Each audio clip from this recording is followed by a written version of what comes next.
రేవంత్కు బ్యాగులు తప్ప బేసిన్స్ గురించి తెలియదన్న మాజీ మంత్రి హరీష్ రావు వ్యాఖ్యలకు ఎంపీ చామల కిరణ్ కుమార్ కౌంటర్ ఇచ్చారు. మీకు బేసిక్స్ లేకపోవడంతోనే 1,00,000 కోట్లు గోదావరిలో కలిశాయని ఫైర్ అయ్యారు. బేసిన్ల గురించి బేసిక్ నాలెడ్జ్ లేకుండా రేవంత్ రెడ్డి గారు మాట్లాడారు. ఆయనకు బహుశా బ్యాగుల మీద మంచి నాలెడ్జ్ ఉన్నట్టుంది, కానీ బేసిన్ల మీద ఆయనకు నాలెడ్జ్ లేదు అని పీపీటీతో స్పష్టమైపోయింది.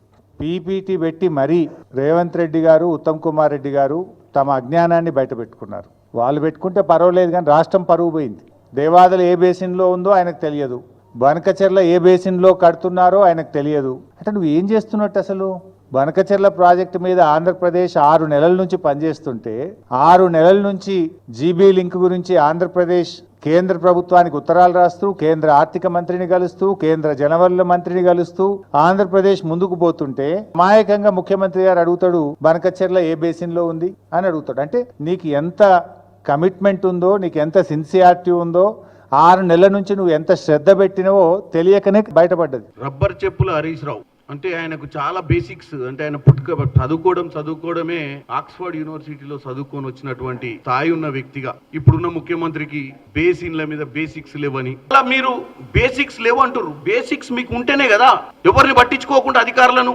కలెక్టర్లను, ఐఏఎస్ ఆఫీసర్లను పట్టించుకోకుండా, ఇంజనీర్లను పట్టించుకోకుండా గీతలు గీసి ఫామ్ హౌస్ లో పండుకొని మీకున్న ఎక్కువ నాలెడ్జ్ తోటే కదా ఈరోజు కూలేశ్వరం అయింది, కాళేశ్వరం.